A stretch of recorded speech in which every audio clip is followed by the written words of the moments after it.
Well, this is the Festival of Faith. And I want to start off by saying that really, compassion is not solely about religion. It's about our humanity.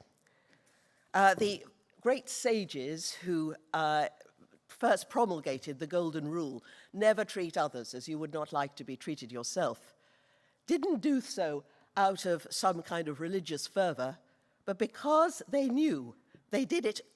Every single one of the great world religions has put the golden rule at the heart of its faith and said that this is the test of true spirituality. And they did this because it shows that it's built into the structure of our humanity. It's part of our evolutionary process that enabled us to survive as a species. Instead of dumping our offspring as the reptiles did, mammals and then humans learned to care and cherish the young. And compassion today is also a survival skill for us, because I'm absolutely convinced that unless now we implement the golden rule globally, so that we ensure that all peoples, whoever they are, and whether we like them or not, are treated as we would wish to be treated ourselves, the world is simply not going to be a viable place. Compassion's not just a nice idea. It's an urgent global imperative. And where better to implement this than the city, which is at the heart of our modern industrialized world. Now, people often ask me, what should a compassionate city be like? And over the years, I've come to this conclusion that a compassionate city should be an uncomfortable city. The Prophet Muhammad, peace be upon him, once said, "Not one of you can be a believer if he can sleep when he knows that someone is hungry." And we now have the information of the suffering that we're seeing worldwide. And that should make us profoundly uncomfortable. And we should cherish that discomfort, because it is, as it were, the grit bit of sand in the shell of the oyster that produces the pearl. I want to go over with you, some of you may have heard me tell this story before, but I think it's particularly apposite to our time. It's about the Buddha. It's a myth, and of course you know that a myth is not just a pretty fairy story. It is a myth that expresses a timeless reality. And it's the story of the Buddha's first step into awakening, without which his enlightenment would not have been possible.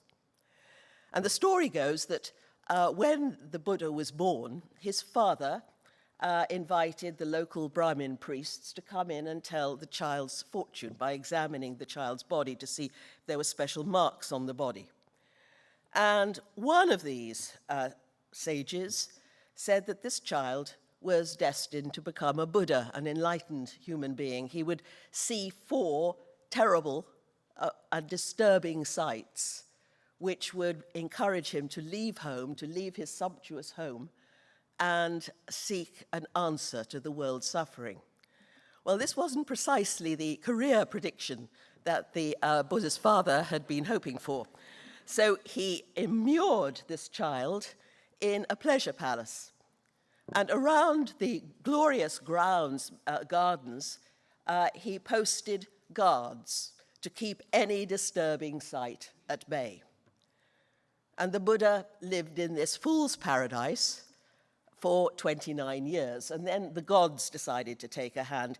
In Indian religion, the gods need the advice and counsel of the enlightened human being. And so the gods sent 4 of their own number, disguised as a sick man, an old man, a corpse, and a monk. And the Buddha, who'd never seen anything painful before, never seen any such suffering, was so shocked to the depth of his being that he left home that very night and spent the rest of his life seeking an answer to the world, to how we deal with the pain that is endemic in the heart of life. Buddhism is a very psychological religion. And the image of the guards posted around the grounds is a wonderful image of the mind in denial. We all want to block out pain and pretend that it doesn't exist, or that we can get into a timeless state. A compassionate city must not be that pleasure ground. It must let the suffering and awareness of suffering and pain in and create that creative discomfort. And I think it's that pleasure palace is an awful emblem of the denial that's going on in our world today. The Brexit vote, for example, in my country, withdrawal from the European Union, Scotland and Wales threatening to withdraw into their little national enclaves, trying to keep the other at bay. Similarly, walls are being spoken of here. When the Berlin Wall came down those years ago, we all cheered. The mention of new walls going up between the United States and Mexico have had people cheering again. A desire to keep the other out, the disturbing other out. And those migrants that are literally dying every day to get into Europe from the pain of their world is a reminder, too, of the pain pressing in upon us, and that we deny this at our peril. So the Buddha went on, and he did achieve enlightenment. And he attained the wonderful bliss and peace of nirvana. And then he was sitting under the Bodhi tree, we're told, in another myth, and he thought to himself, well, maybe I should teach this, the method that brought me to this, so that I can help other people to share it. And then he thought, no, I don't want to do that. This is going to be too depressing. It requires people to give up their ego, and people don't want to do that. I'm not going I'm just going to bask in this bliss. At which point, the god Brahma in the highest heaven gave a terrible cry of despair and said, then the world is lost. The world will be utterly lost. And so he descended from his highest heaven and the god knelt before the enlightened man and said, Lord, please preach your teaching. Look at the world. And the Buddha, in an important phrase, looked at the world with an eye of compassion, with the eye of a Buddha. And he saw the pain that exists through the world that is endemic in human life. And he spent the rest of his life walking around the villages and towns of India, trying to help people to deal creatively with their suffering, the suffering of sickness, old age, and death.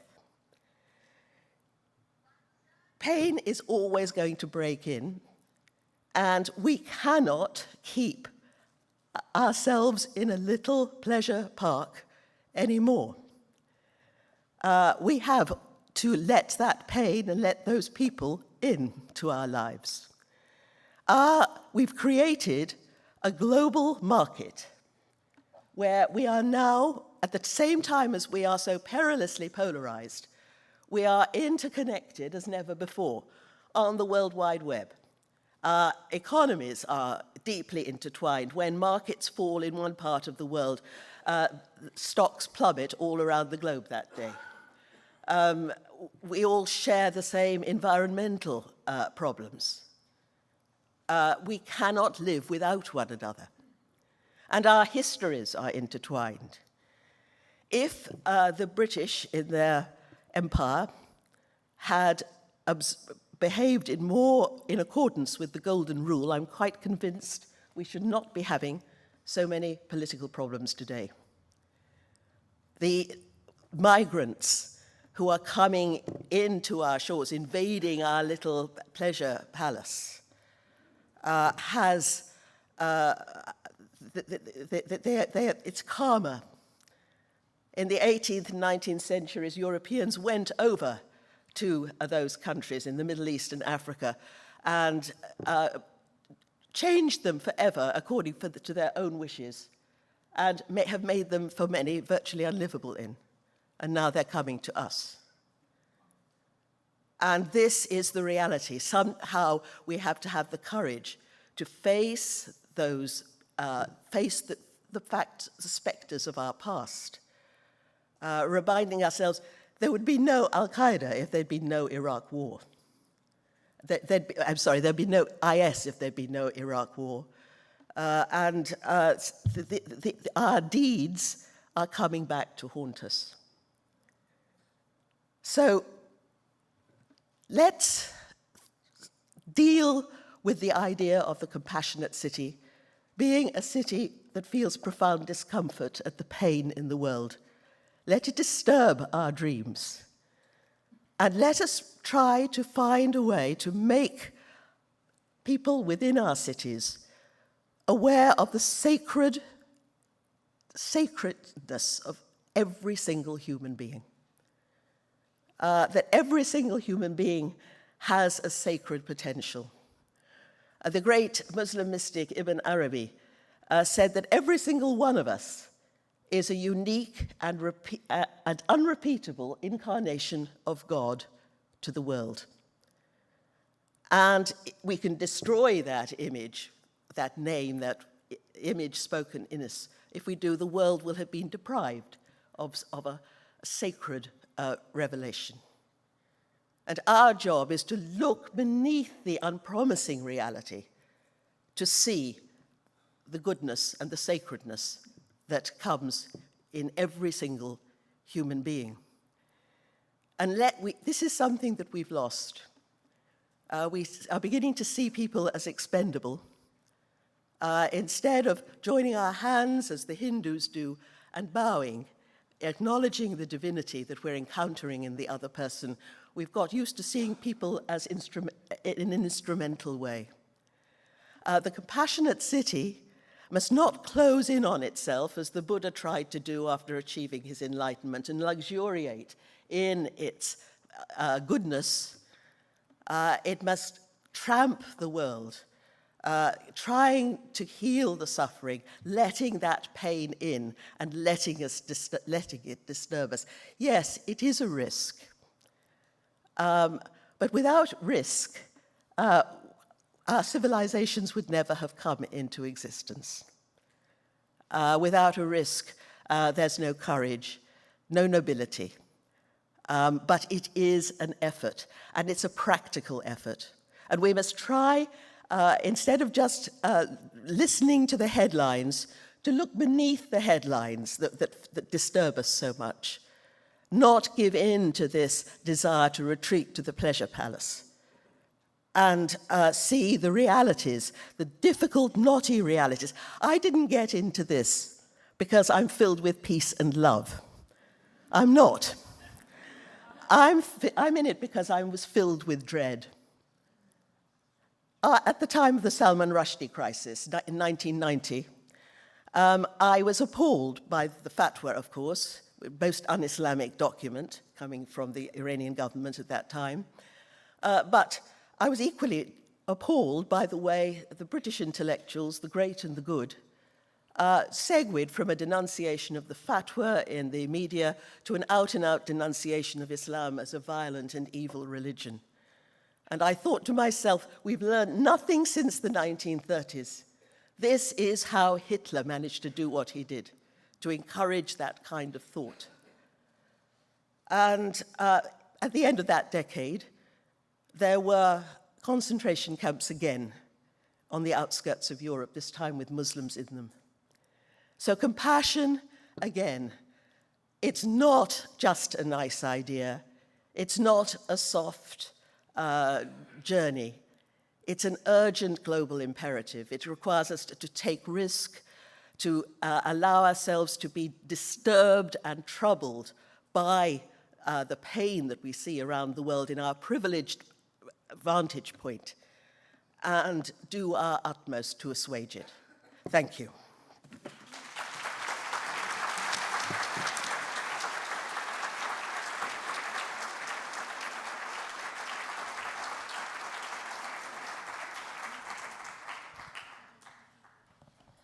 A couple of questions. As you well know, you and I have had this conversation before, and one of the things I have most thanked you for is the insistence that we be very serious about what it means to be a compassionate city. You've said that again. You feel that strongly. Can you give us an example where this has become reality? You mean in the compassionate cities? Yes. Well, I think Karachi, probably, in Pakistan. You heard, some of you would have heard Amin Hashwani last year talking about what he was trying to do right on the front line of all the troubles that are pressing our world apart there in Pakistan. They're in a state of civil war all day long. And to set up this network of compassionate schools which introduce compassionate training into the curriculum to train the leaders of tomorrow. And you know, when I go to Pakistan, Amin has brought me over several times to speak to them about Islam, about their own religion. And he says to me, now don't be polite. Yes. You don't be polite, Karen, he says. You tell us where we're going wrong. And would we invite a Pakistani woman over here and encourage her to criticize democracy and Christianity and come in droves? I mean, they come in droves to hear me with such warmth. That is openness to the world. And that's coming from a place of suffering, a place of great danger, and yet the humor and commitment of these people to the compassionate ideal has been an inspiration. In just a few minutes, we're going to invite to be with us 3 mayors, and also another person we're very grateful to have here from Mexico, whose mayor was not able to come. Mayors do have last-minute things that come only to mayors. I am the mother of a mayor, and so I remember whether or not, we were never sure whether it was an excuse, but the mayor always had a call to make. But we're very, very grateful to have someone here from Mexico also with us as we speak to 4 different ways in which mayors and the cities of the mayors have begun to look at what's happening. And we now have, Karen, as you know, about 100 cities in the world that have made a declaration, which means they're much more than just saying we're compassionate. We're beginning to work together to say, what does that mean? You want to make a comment on that? It was always my hope when we set up these compassionate cities that we would start twinning some of these cities together, getting a network of understanding so that against the network of hate and seclusion and suspicion that is clouding our international relations, we could create an alternative. A network of compassion where we reach out and say, Louisville could team with Karachi, they could exchange news, the kids could form email friendships, visits, Skype, and gradually some of the misapprehensions we have about one another could be allayed. That has always been my wish, and I'm really glad to hear this applause because I've been speaking on this stage for a long time and it went down like a dead balloon. So thank you. I think wishes can become reality. Wishes can become reality. That is an important moment.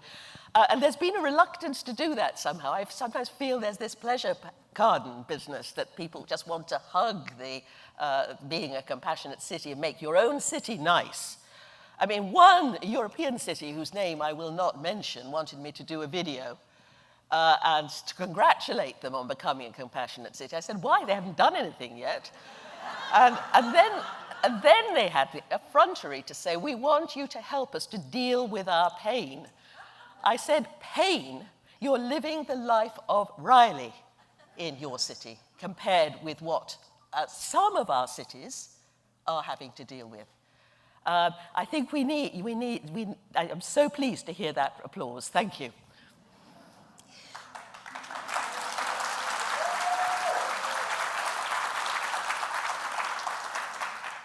I think we may have some matches being made, even as we speak.